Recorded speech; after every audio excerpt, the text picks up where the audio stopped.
My name is Mosunla Ayode. I'm the Executive Director at African Philanthropy Forum, and we're at our webinar series on gender justice and digital technology.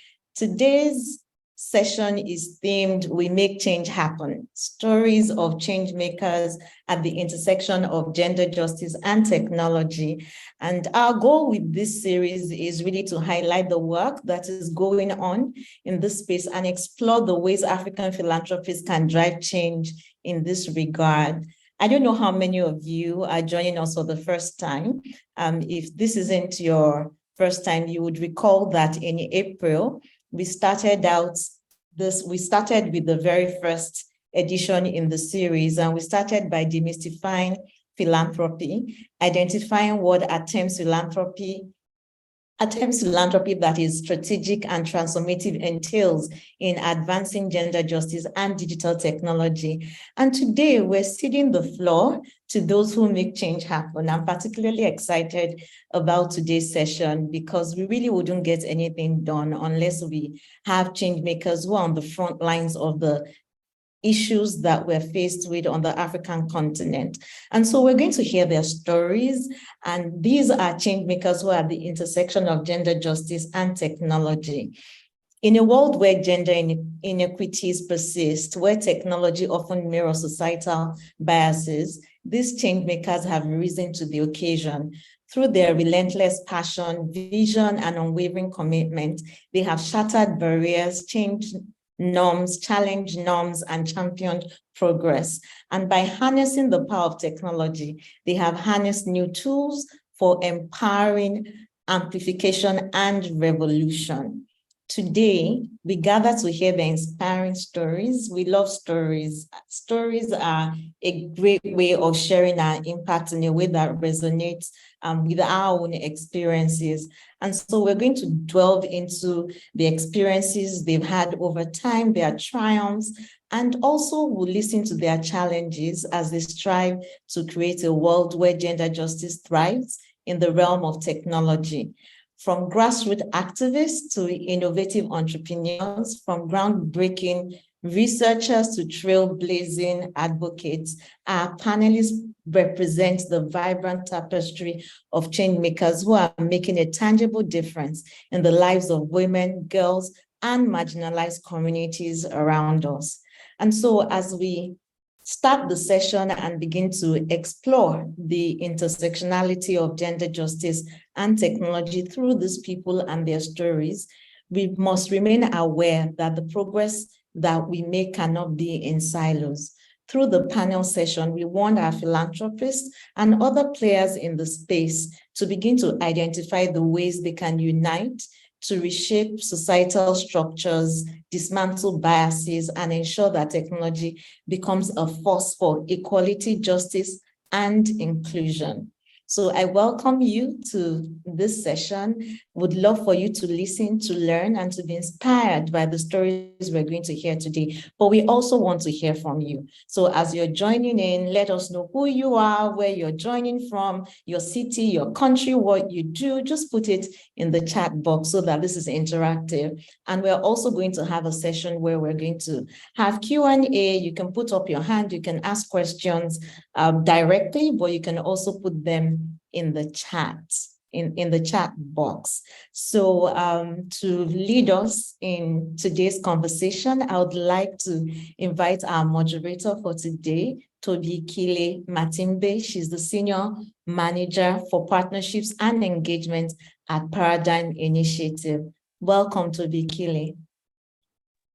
Thank you so much, Monsieur. Can I take it away from here? Go on.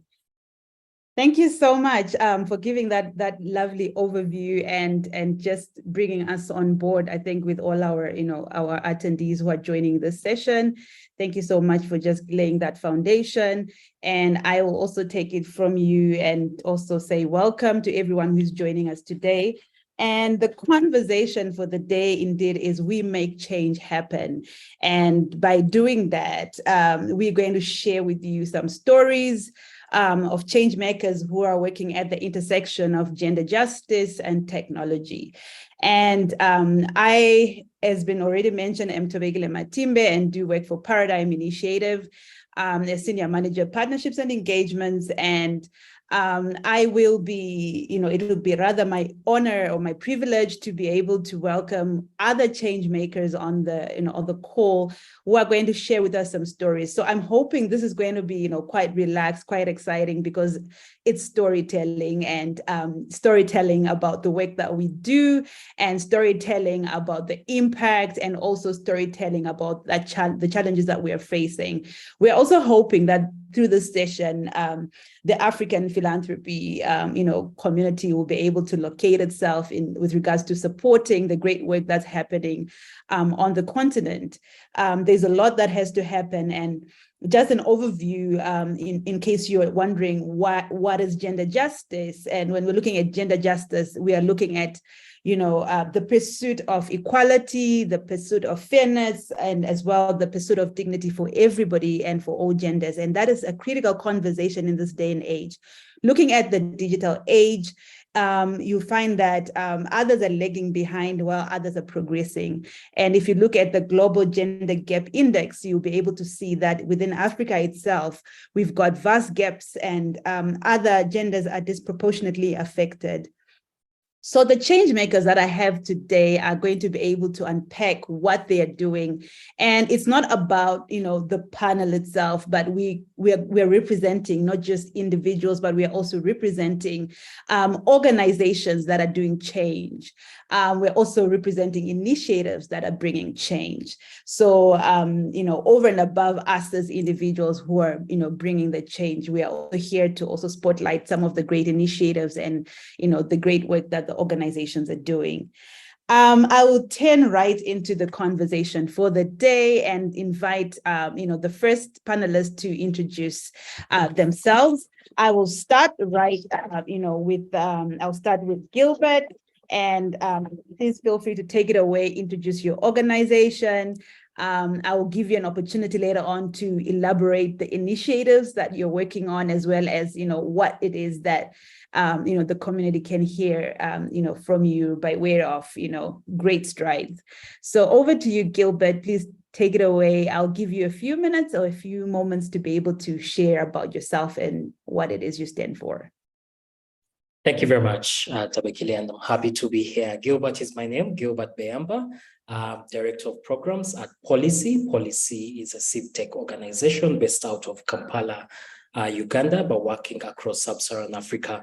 I'm excited to be here and sharing more about the work we're doing at Policy as a feminist collective in terms of gender justice at the intersection of tech and data.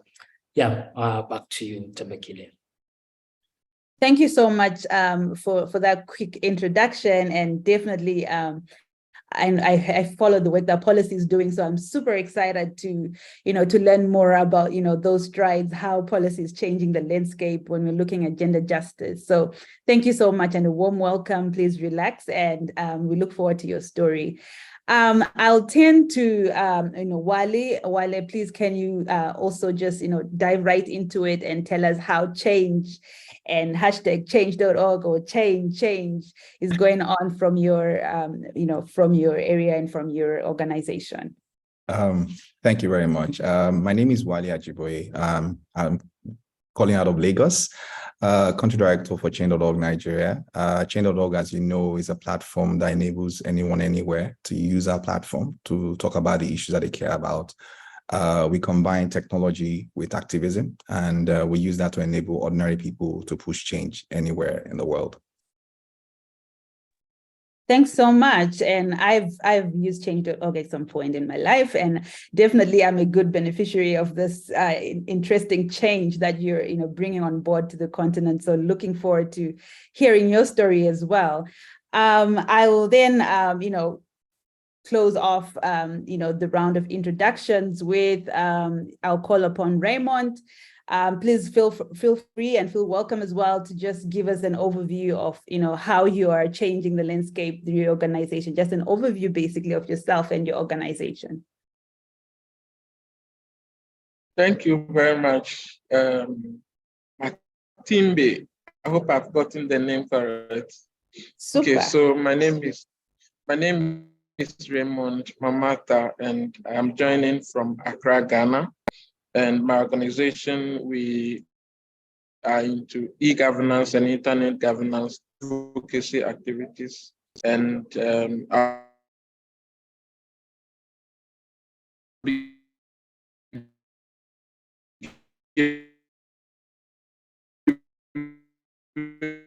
I think we're losing you a bit, Raymond. Maybe there's a bit of challenge with your network.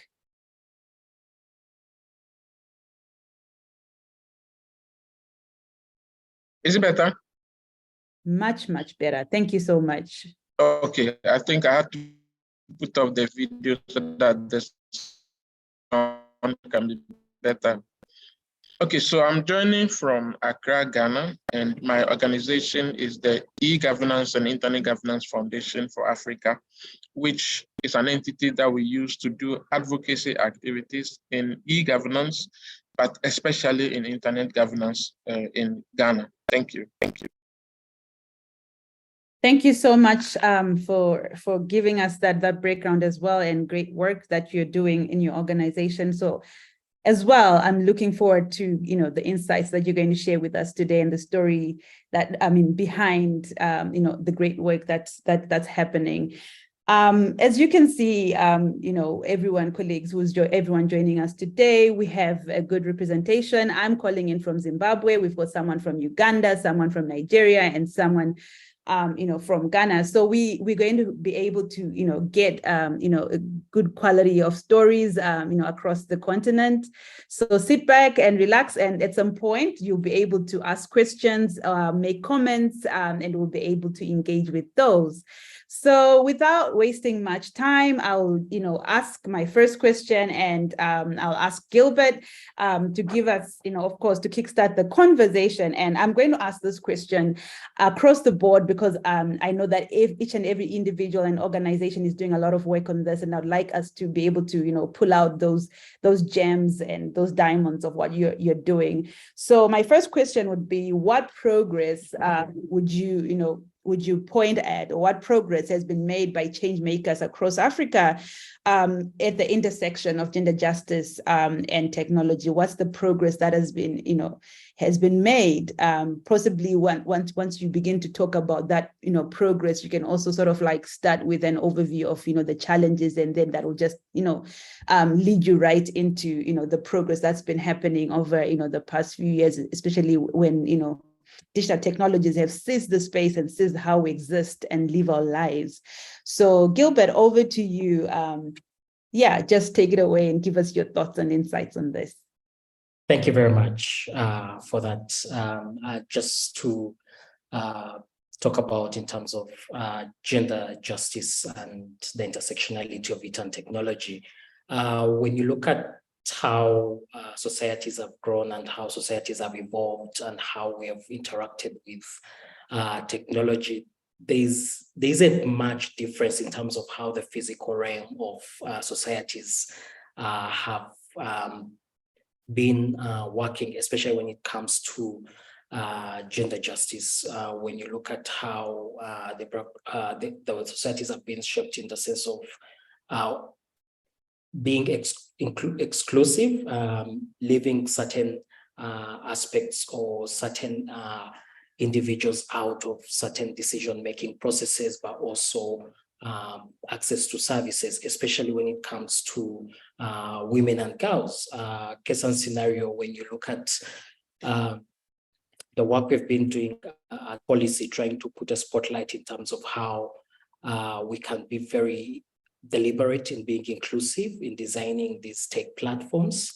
The fact that most governments within the African society are being pushed or are inclined to digitalize service delivery, but as they're designing these, they're not putting into consideration the different aspects of gender, but also different aspects of society, whereby when you look at technology, we are designing these platforms looking at it in an urban setting, but yet we have individuals or societies that are still within the rural setting.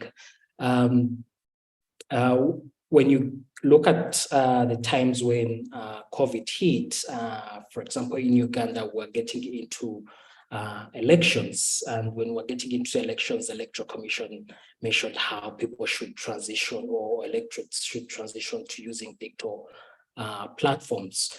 But when you look at internet access and internet penetration within the country, and you look at how many people have access to smartphones and how they are able to interact within the general elections, or how they're going to actively participate within the elections, this would still leave out a number of individuals and communities in actively participating within the elections, especially women and youth or young women accessing internet, and also accessing these digital platforms that the people who are campaigning would be utilizing.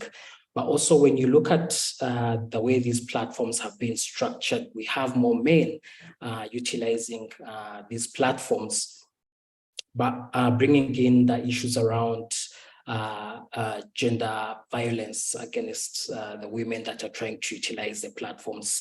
They are still new in terms of trying to understand how to utilize some of these platforms, but also they're kind of facing the same challenges they've been facing in the physical space, especially around issues around gender violence, but also there's a lot of gender disinformation.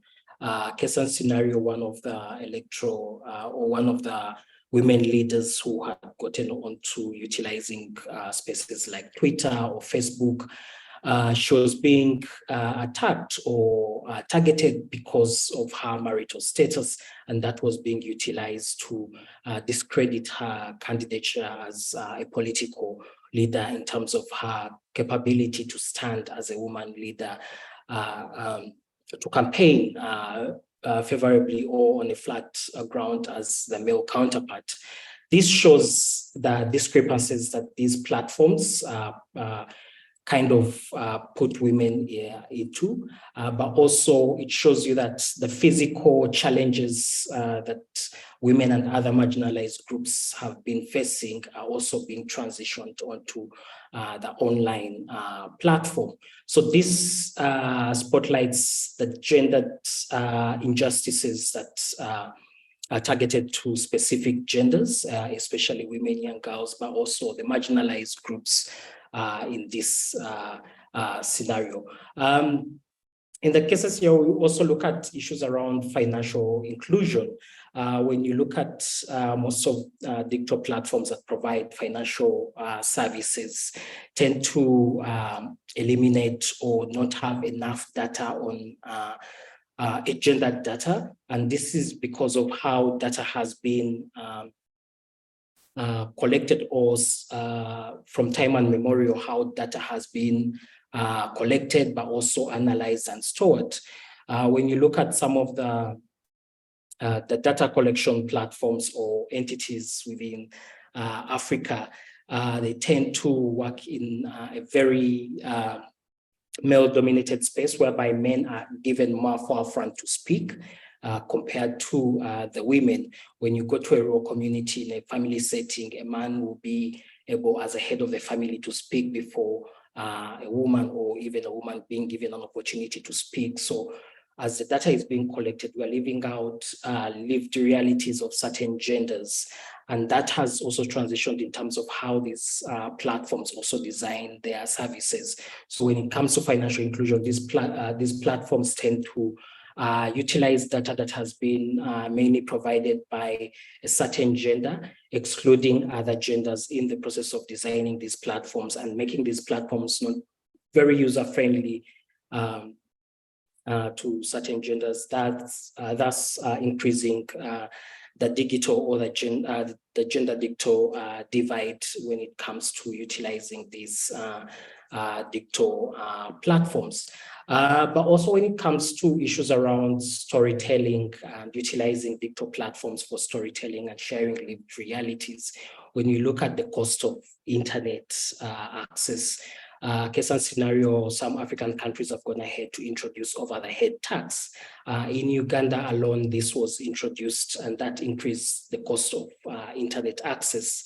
And when we look at when you look at it in a gender perspective, and you look at women as caregivers, if a woman is going to purchase data to utilize on their mobile phones, they'll have to prioritize providing meals to their families. So meaning, again, increasing the divide of how different genders utilize these digital platforms. For the work we've done, we did a study around over-the-head tax in Uganda, and we worked with different advocate organizations to utilize the findings we had gotten around that. And that was scrapped off.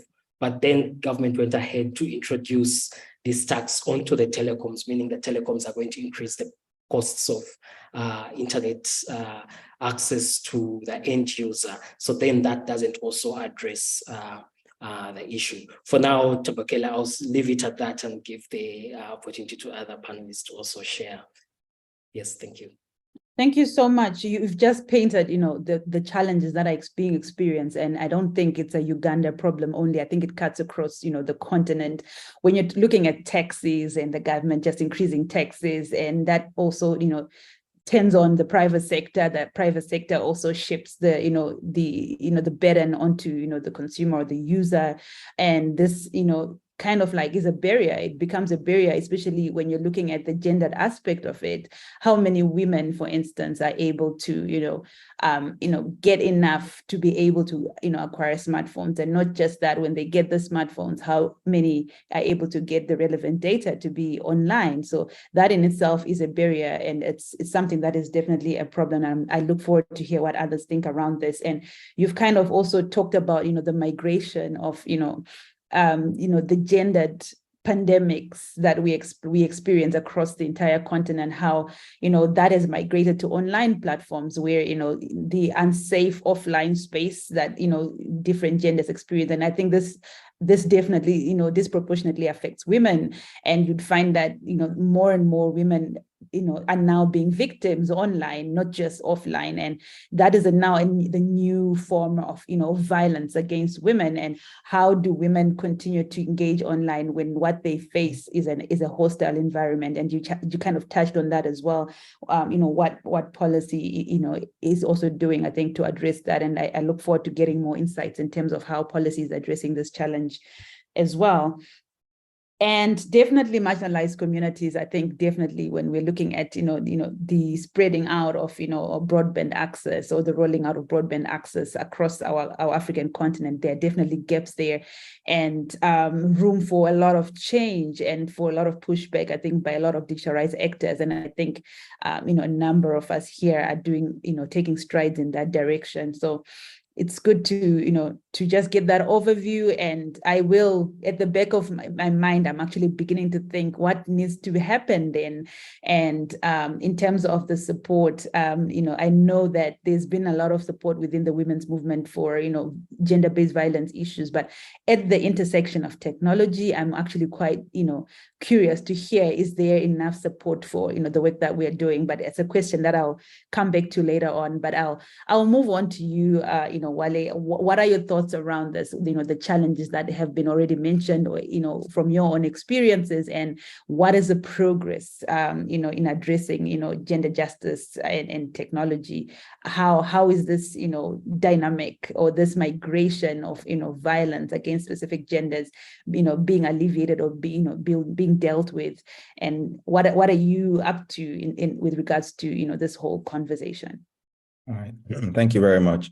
And thank you, Gilbert, for sort of like setting the tone for the conversation today on that. In 2021, in December, there was a viral video that went around the country. A young military lady accepted a proposal from a young Nigerian. Because of that video, the military, arrested her, and she was in prison for a while. We had a campaign that we worked with one of our petition starters, and it went viral. With 10,000 signatures, the military placed a call and said they were going to release the girl.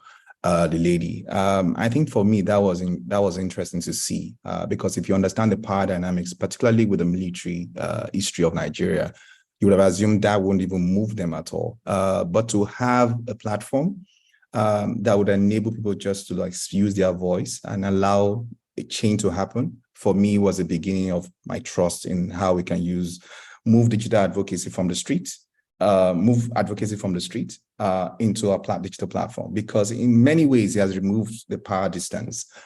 In many ways, if you look at it, in 2019, 2020, in 2021, we saw a a lot of campaign around gender equality. It was about 32% in 2019. In 2020, it went to 35%. And of course, in 2021, because of COVID, it's sort of like the gains I would have assumed that would change.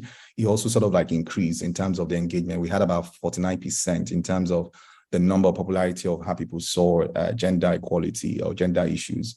I think in many ways, digital advocacy has really been an enabler in many ways. I think it has helped a lot of people feel safe, feel secure that if they can use our platform, they can use the platform, whether it's on Twitter or social media or change.org, they can be seen. And I think that's the real beauty of technology, that anyone, anywhere, despite the power distance and the education and wealth distribution in the country, people can find their voice by just using a platform. And we've seen different stories that are coming up. I think for me, when I see the biggest challenge that I see is people to believe in those things. As you know, media is sometimes often selective about how they pick stories. But we've had, mothers who fight for their kids, for 2 years on our platform and then engaging. We've seen young ladies fighting for issues about molestation on our platform, but we've not really seen a lot of those stories out there. I think one of the biggest challenges I see is how do we get the media to really sort of like help and support many of these young, advocates that we're seeing using the platform. And interestingly, I think the second challenge I see is that there's no transition from the old to the new. A lot of people, for example, during NSAS, quite a number of people were really confused about, a lot of freedom fighters who fought for this country. When I sit down in meetings and people like talk about, the older generation didn't do anything, I'm like, maybe you're not paying attention. So how do we then, I think that one of the challenges is that gap, knowledge gap. A lot of people that fought on the street, that fought the military, that fought for democracy, who have a lot of institutional stories and what has happened, are not able to pass this information to the younger generation of advocates that we're seeing now. But how do we reduce that distance so that they can have a little bit more knowledge about what is going on? Because we do have an army of people that are really ready to push, but I think we're not getting that sort of like the synergy between what has happened in the past, particularly the advocacy that you've seen in university, which was one of the biggest platform to really bring out activists in the country. But I think overall, I see that technology is an enabler. We do have more men, we have less women on the platform, about 35%, for example, on our platform. But we have more wins for women, and we have more issues that are more particularly, would help the country to grow. But I think there's a lot more we have gained that we are losing, and I think I'll just stop there for now.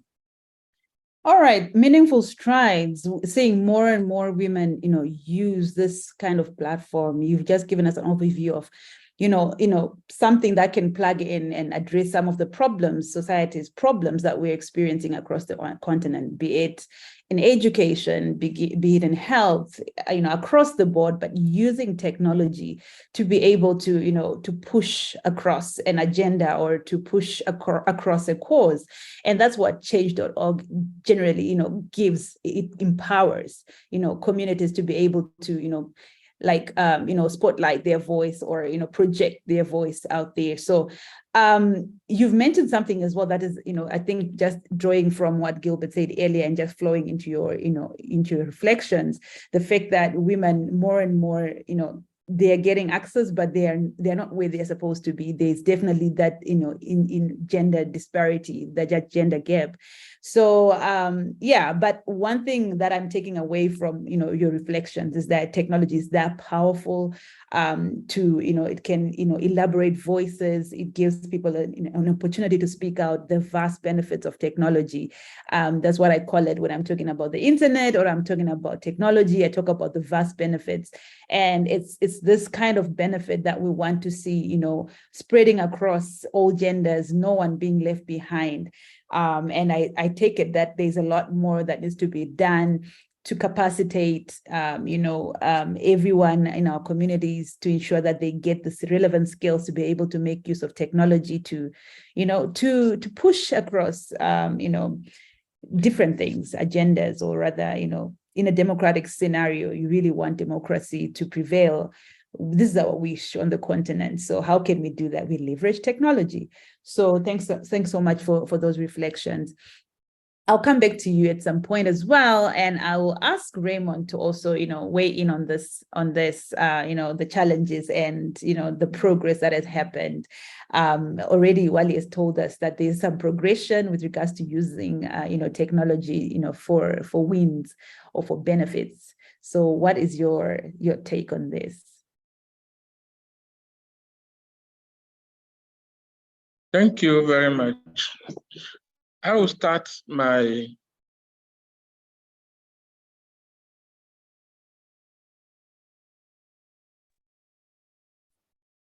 I think you're frozen and we've lost you again. And I think your network is playing games with us, which is why we need Changemakers again to push for, for technology. Can you hear me at all, Raymond?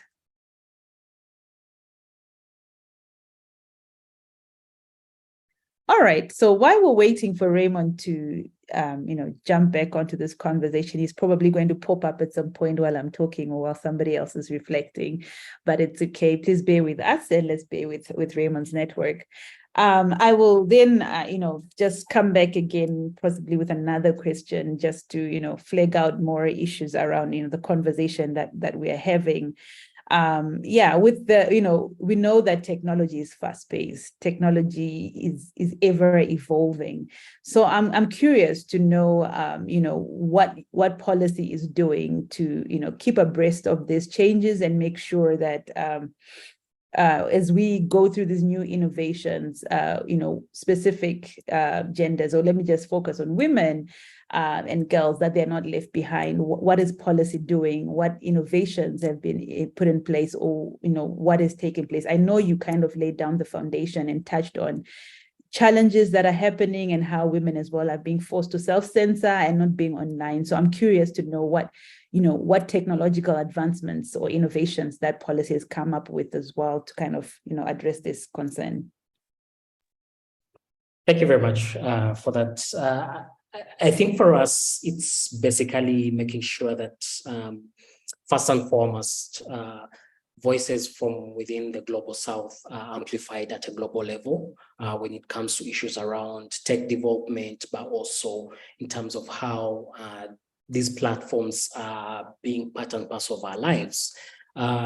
Most cases or most scenarios, you kind of miss out voices from the African or the global south when we're discussing issues around tech.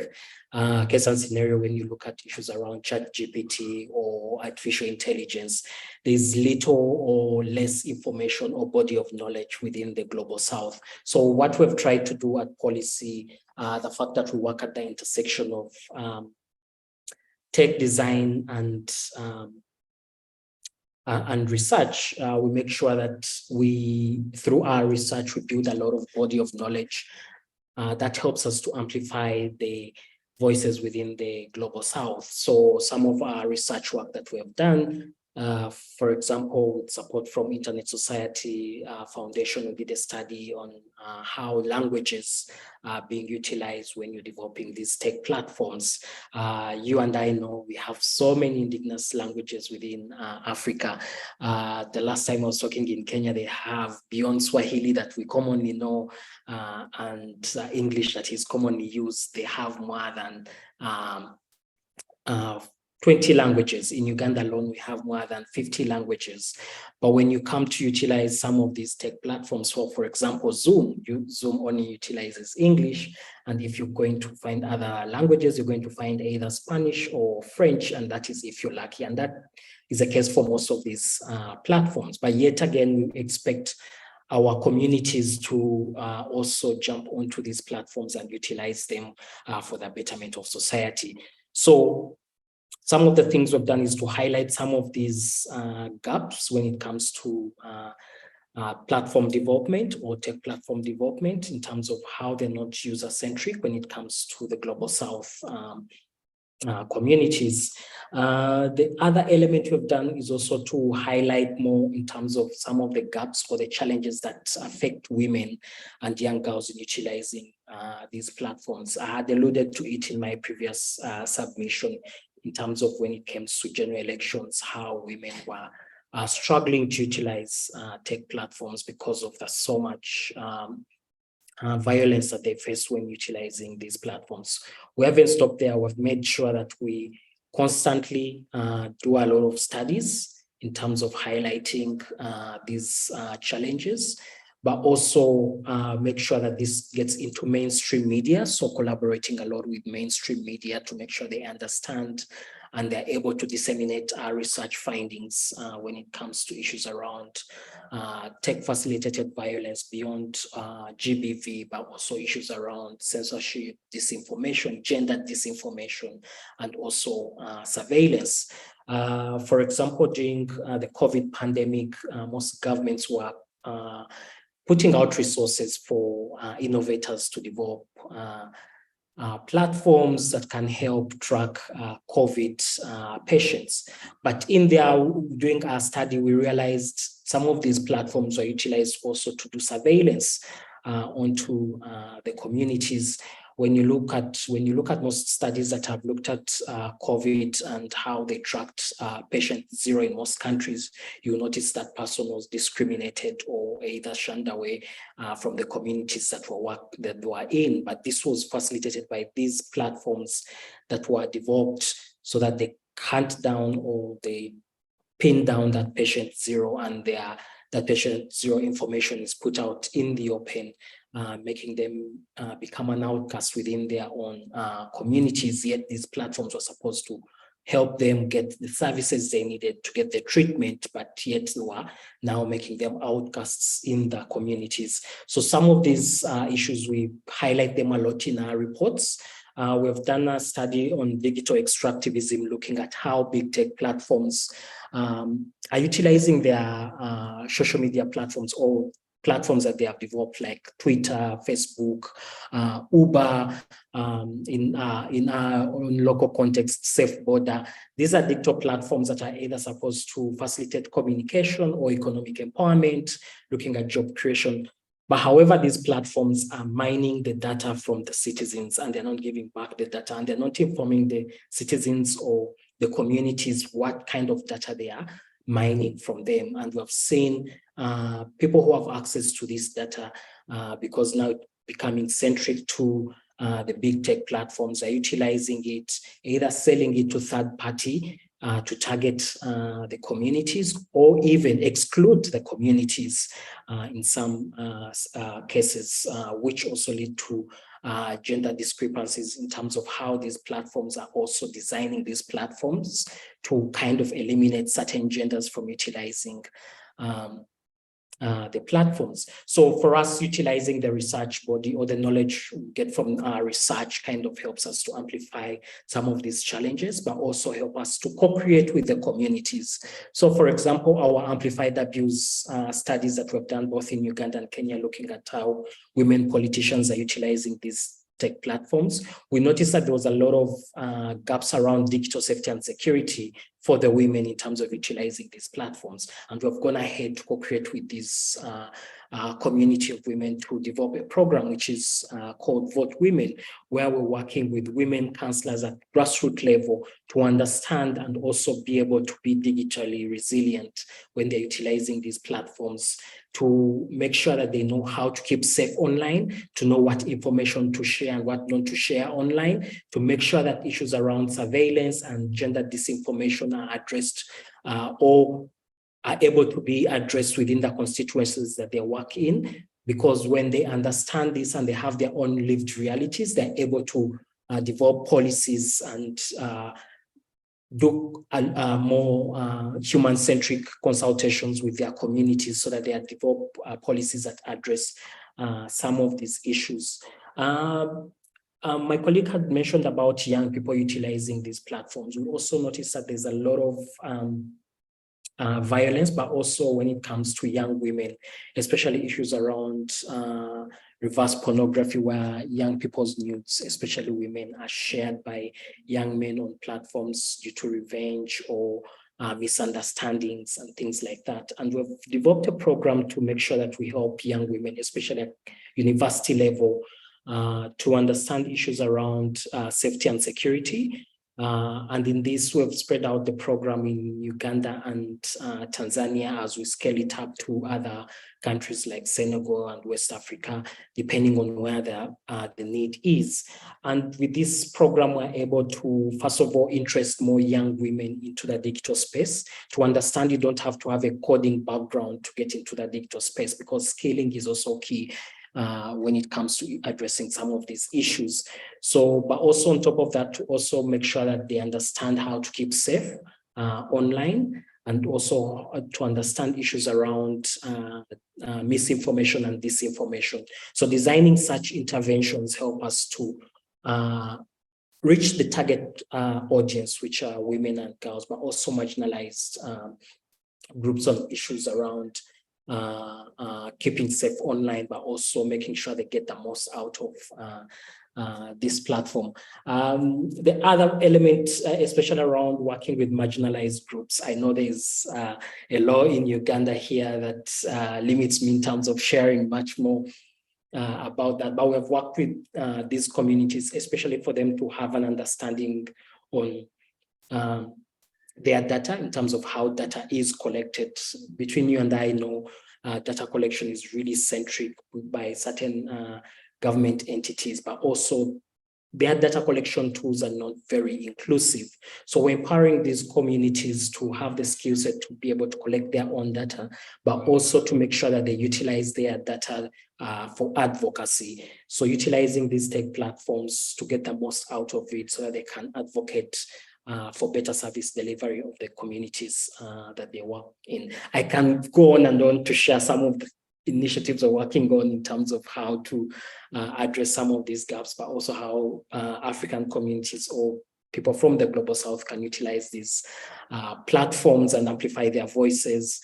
But I'll continue to share as we go on. Yeah, back to you, Tabekele. Thank you so much. That's a lot of work that's happening, and I know you've just scraped on the surface of what policy is doing, and I appreciate the vast steps that policy is taking. And you've mentioned something that I also heard from Wale about the media's role in this whole conversation and spotlighting the work that's being done. And I think definitely it's a critical conversation, drawing from Wale as well, that the media should also be able to amplify some of the work that's being done, the great work that's being done to bring gender justice to the fore. I think it's something as well, looking at the research that policy has been conducting, to be able to spotlight that. I know from our end as well at Paradigm, we do a lot of research as well around these issues, and how can we leverage the media to be able to spotlight the work that we're doing, so that it's not just us, doing the work and it's undercover work, but it's work that's also, out there, so that even within the concept of African philanthropy, there's a better understanding and better appreciation of the great work that's being doing and that we are doing, and the strides that we are taking. Raymond, I hope you are back online, because we really want to get the great insights from you before we wrap up. I know my time is fast moving, and this conversation is quite interesting for me, and I am learning a lot as well from other colleagues. And definitely I will touch base with change.org again. You just reminded me, Wally, of the importance of of movements on online and using technology. So Raymond, let's hear from you as well. Basically, what's the progress happening and in your space? How is it going for you with regards to the work advancing gender justice? And do you have the relevant support, even from looking at the opportunities to do even more? Do you have the relevant resources in the context of African philanthropy? What can be done as well? Okay, thank you very much. And I hope my internet doesn't misbehave again. With regards to the first question that you posed before my internet went off, as to the problems that we encounter, I would like to address that one briefly before I touch on this one. One of the problems that I have identified is that the women that the opportunities are being created for are not taking advantage of the opportunities enough. For instance, recently there was a scholarship for women to be trained on, I think, something related to telecom. And I shared this platform to my fellows that I work with.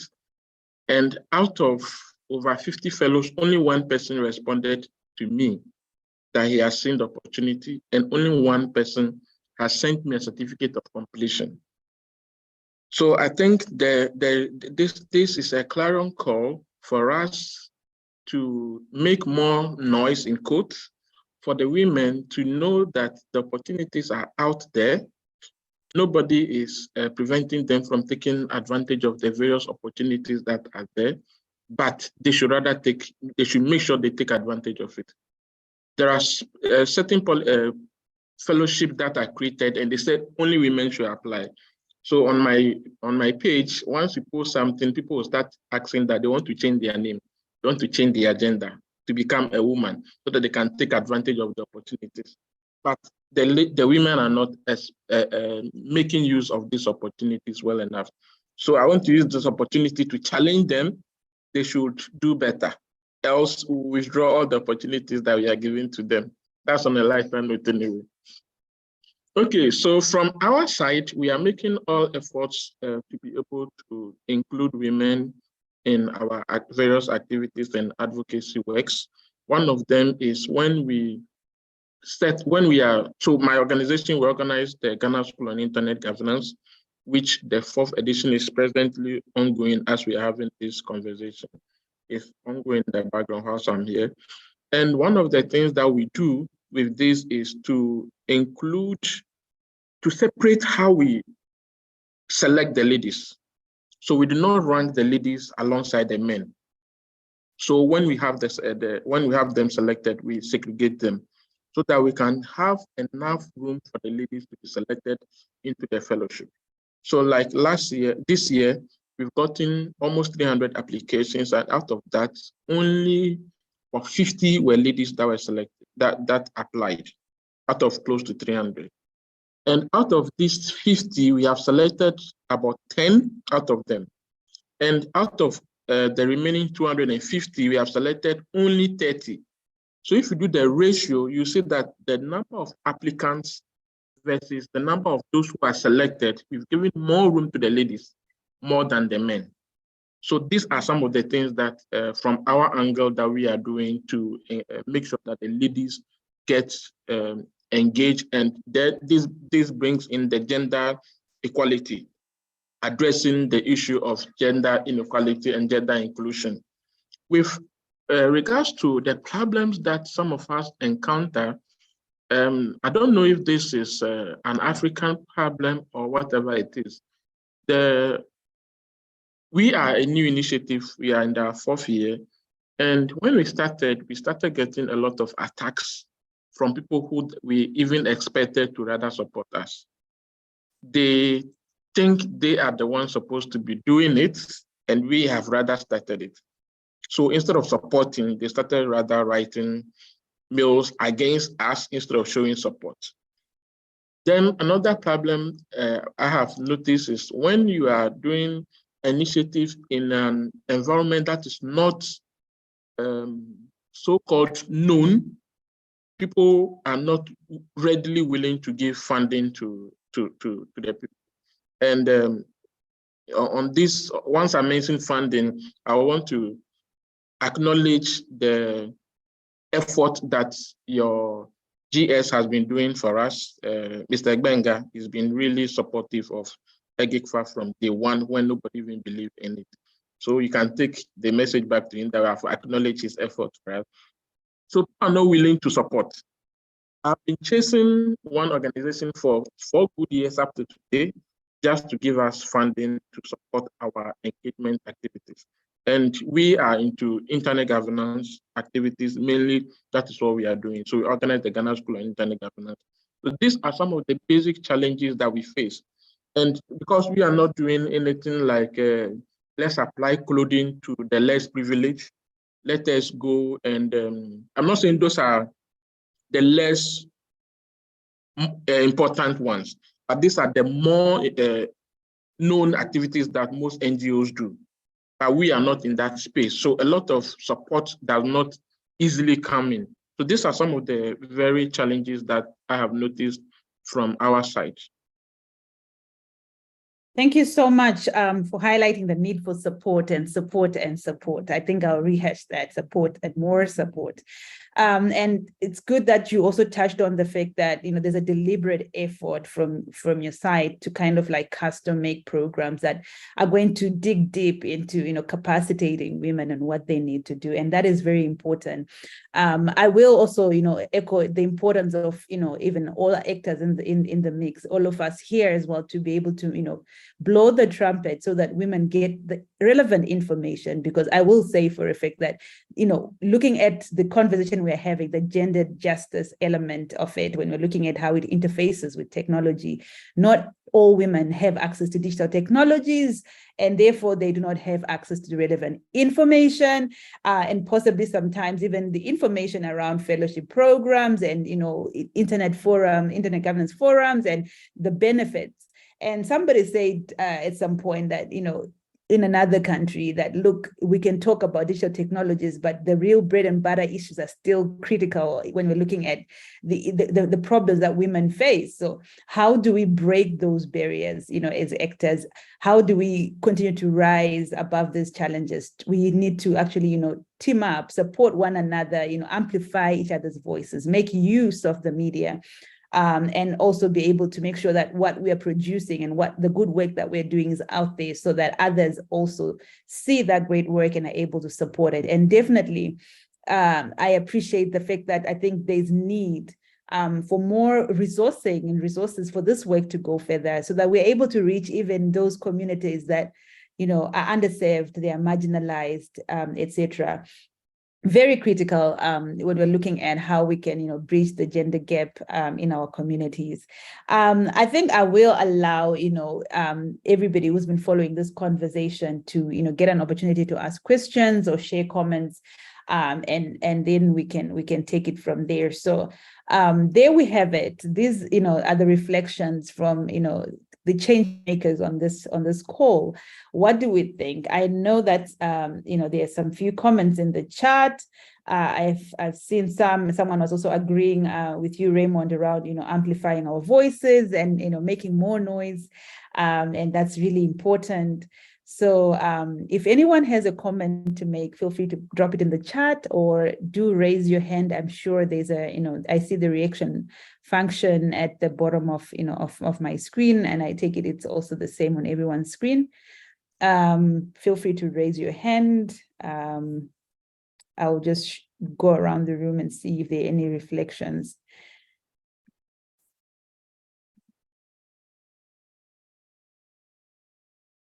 We make change happen. What are we doing? Perhaps you don't have a question, you have something to throw into the mix. How is change like when we're looking at gender justice and technology?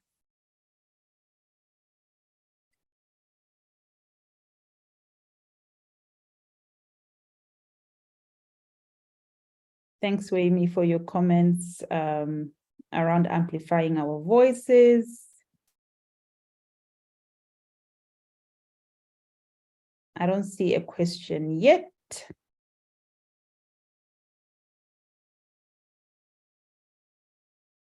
Anyone, any hand? All right, while we're still getting those questions being posted or dropped in the chat, I'll come back to you, Wale, and I want you to just, you know, maybe as you say your last reflections, what potential opportunities and emerging trends do you foresee for leveraging technology to advance gender justice? And how can philanthropic organizations as well enhance the capacity of change makers in these areas? What are your last reflections as we round off this conversation? Thank you very much. I think I'll just share quickly a story of there was a petition a campaign that we had on our platform. And because of the barrier of the technology, the petition starter had printed out the petition and then went to a community for people to physically sign. And I think I found that really very creative because despite the challenges of technology, she knew the power of signature, but she went beyond just our platform. And I think that just gives me an idea that beyond just all the challenges we're facing is that we need to find new ways, to become very creative about it. Last year, we did a campaign on 16 days of activism where we leveraged the voices of musicians because I think we're very good at speaking to ourselves a lot more. And I started to think about, outside of the circle of people that understand gender equality and the conversation, what about those that we need to educate? And then how do we get to them? And I realized quickly that we can actually leverage the power of music, power of the creative sector in speaking, using their voice, because oftentimes we spend a lot of time thinking about, how do we make technology available to them? But I also think about how do you spread information? Every language of music is universal, whether you're in America or in Japan or in China, you can understand music and that music can actually help you. So I started to think about what are the other creative ways we can pass messages across. And I think that's as we begin to look at technology and intersection of it for advocacy, we also need to think about the collaboration that can happen in between that. Are there other enablers? Are there ways people can listen to us? And I think that a lot of people listen to the voice of the creative. And how do we use that and leverage that? Given that music is now universal, it can move anywhere. And so for me, I think it's how do we begin to think of the collaboration? Because in terms of resources, we won't always have all the things that we need. And how we leverage ourselves in terms of the opportunity with others is one of the ways I'm thinking we can continue to move that forward. Thank you so much, Wale. And I like the conversation you've just brought on board about creatives and making use of creators. How do we innovate, how we do things? And I will definitely at this point have to talk about, our approach at Paradigm Initiative. We produce reports, and when we are done with the reports, we produce short films. And we also sort of leveraging the power of, film to also be able to, raise awareness on critical issues. And our recent film, Finding Diana, also features a woman, a female journalist, and the challenges that she's going through, and it sort of gives you an overview of some of the challenges as well that are gendered in nature when you're looking at how women journalists do their work as well, even using technology. So yeah, I think this is a very critical conversation, and you brought in that aspect of creativity and utilizing even music. It's something that we can also use as well. And I think it's something that is really a good gem. Thanks a lot for that. And I see Shakila says that intersectionality is very crucial when it comes to helping women and increase urgency, because when one-sided approach is made as an option, other factors such as norms and values, access and affordability to social services may be hindrance to effective voice from women. Absolutely. Absolutely. I don't see any hands yet. So I'll turn to you as well, Raymond. You did highlight some of the support, and thanks for I'll pass on your thanks to Benga, but just to draw more from your reflections as well. What is your thinking in terms of fundraising? You've mentioned the key aspect of support, and as we conclude and you make your last reflections, I'm curious to hear about this. What other barriers have you encountered with fundraising itself, apart from, reaching out to other partners in the space to say, let's collaborate and things like that, but with funding space? Is it a welcome space, or is, the work that we're doing at the interface of, technology and gender justice, is there, understanding or more, resourcing from funders? Is the space open?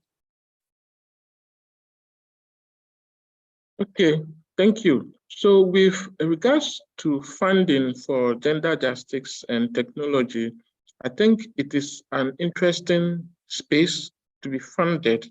However, those who are making the innovations, the initiatives in these fields, how many of them know the various supporting organizations that they can go to and get funding from?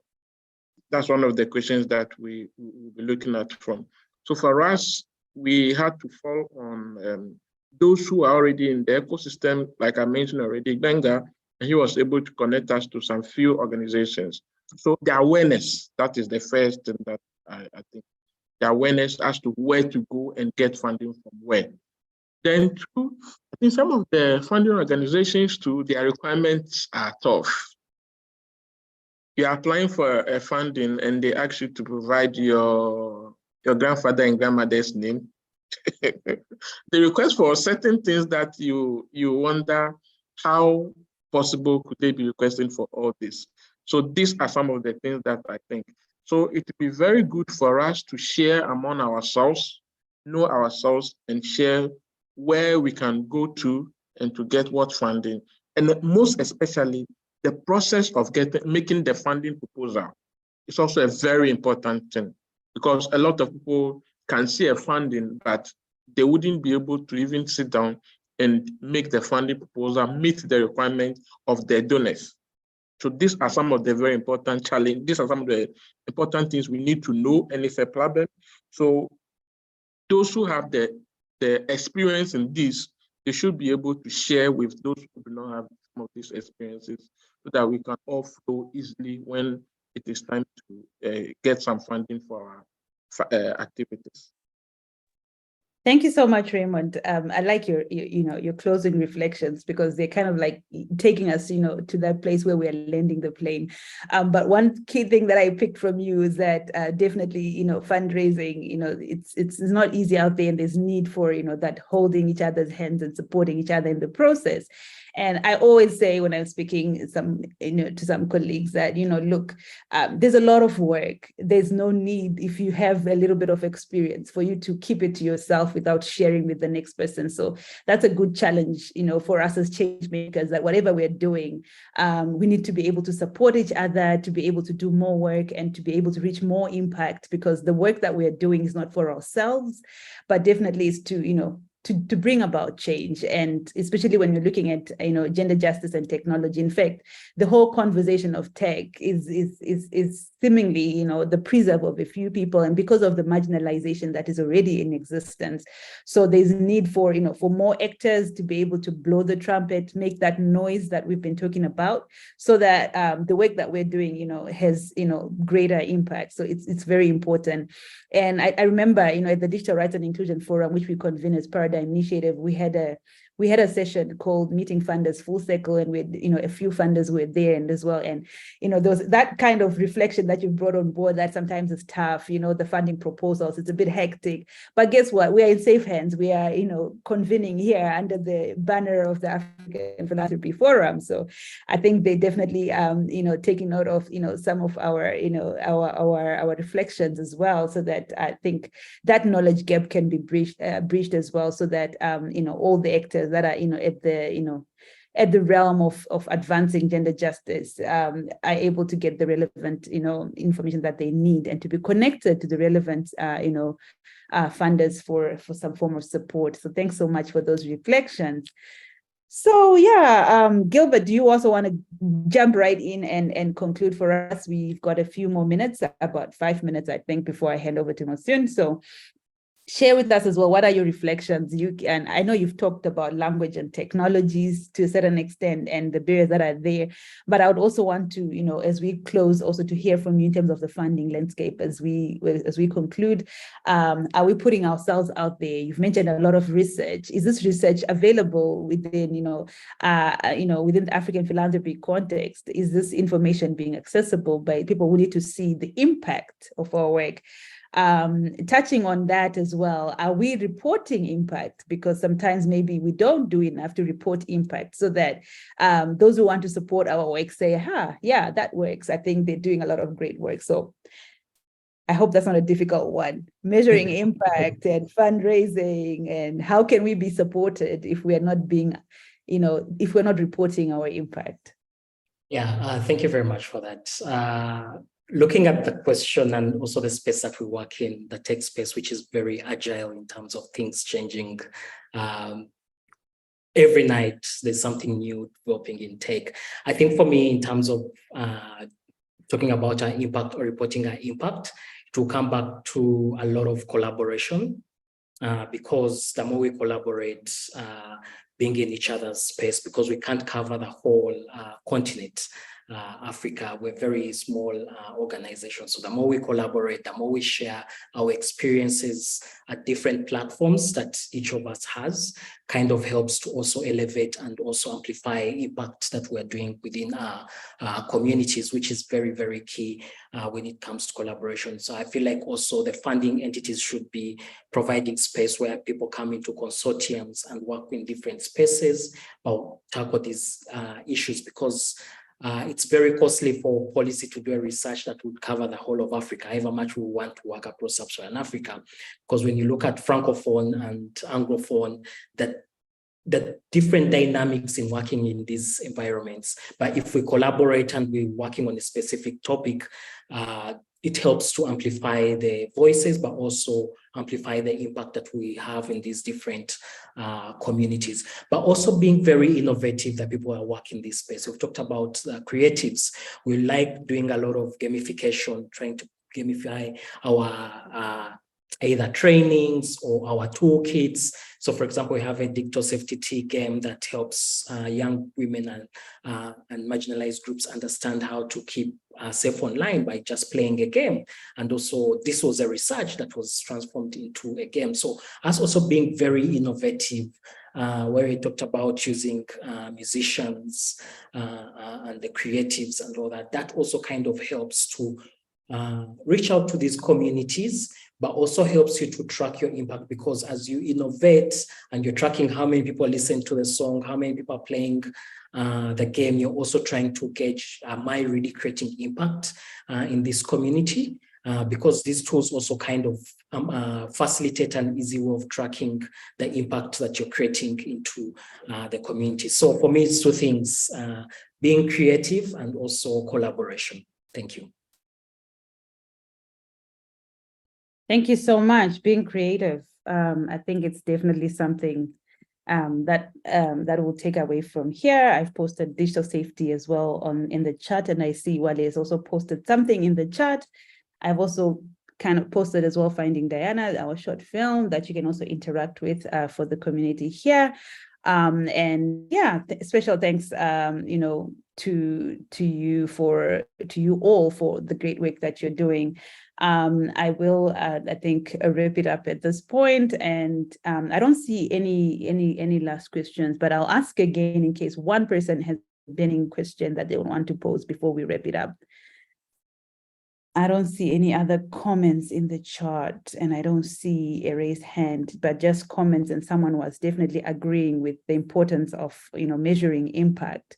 So it's something that definitely we can take away from this conversation. So Wale, thank you so much, and keep up the great work at change.org. And I hope definitely that for us advancing gender justice, we'll be able to make more and more use of of that platform, and also to take away the creativity that you've thrown in our basket, that we need to go and do exactly that. And I think it's something that we'll continue to do, and we encourage others to also do that.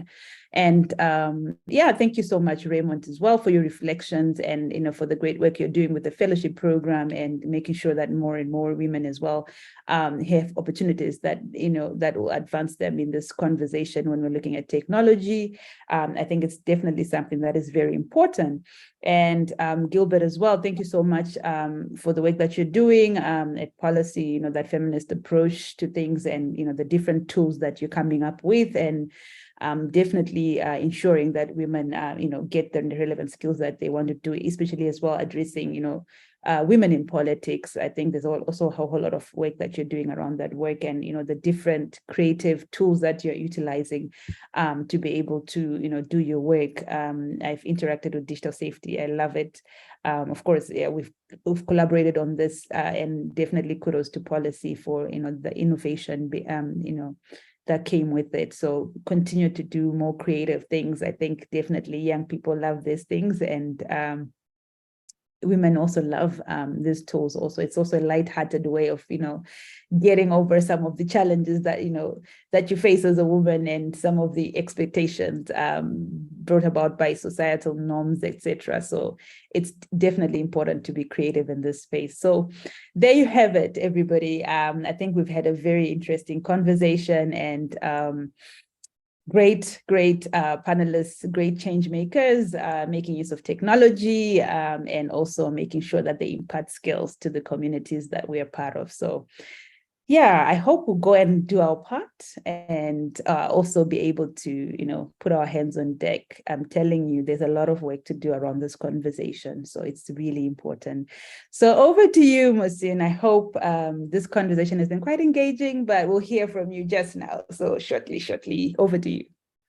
Thank you so much, Tobikile. That was amazing. You really stirred the conversation very well. And thank you for representing the women on this panel.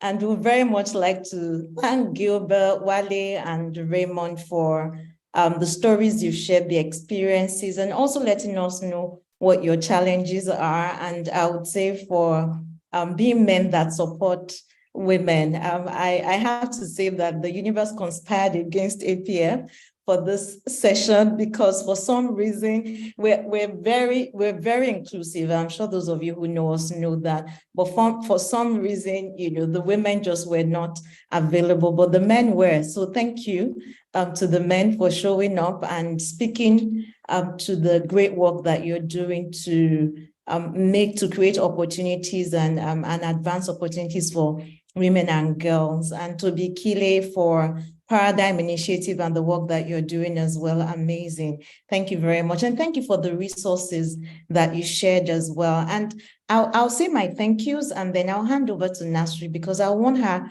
to talk about Start Point, especially following what Raymond shared about lack of access to donors and the need for organizations that really don't know what to do when it comes to fundraising, gaining access to those who have experience and expertise in this space. So Nasri, who is our program manager, who has been responsible for putting this together, would share that. But first, to say thank you to everyone. Thank you for joining. Thank you for staying on.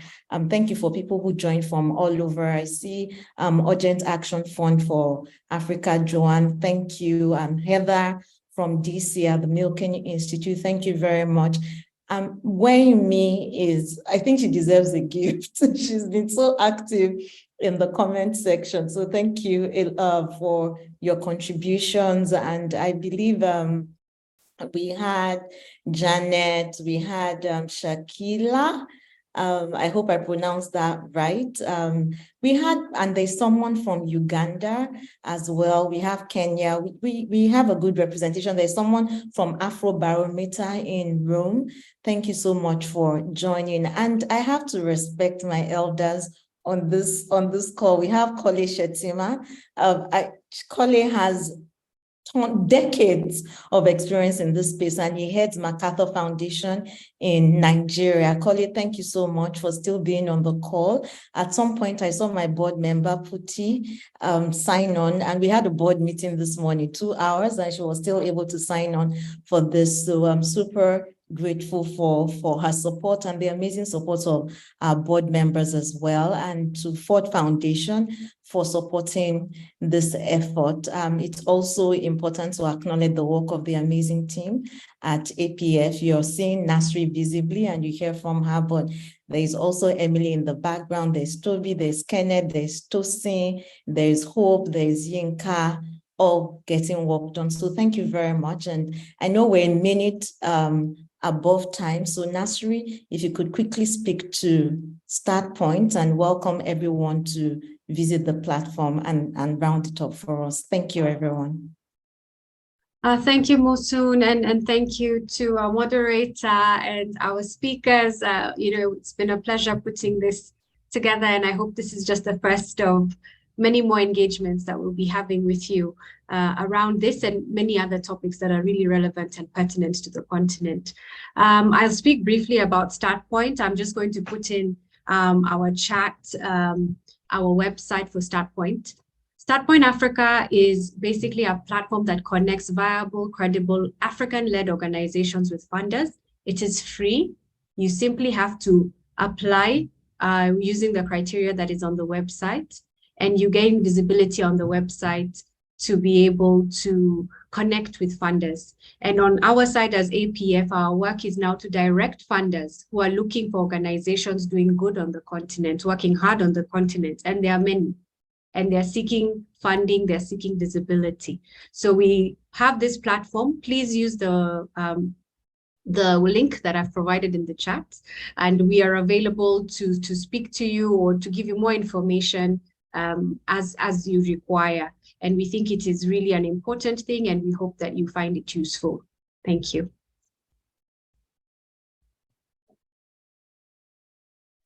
Thank you, Nasri, and thank you, everyone. We look forward to seeing you at our next session. I believe that's in August, and you would get more information about that.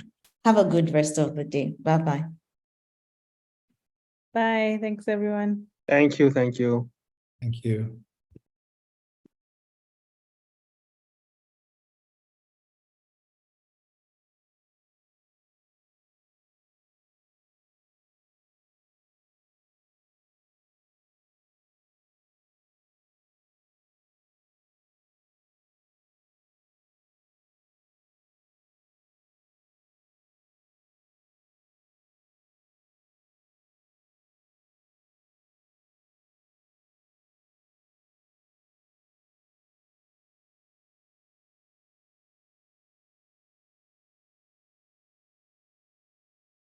I've asked Mr. Raymond for his address. Sorry, hold on.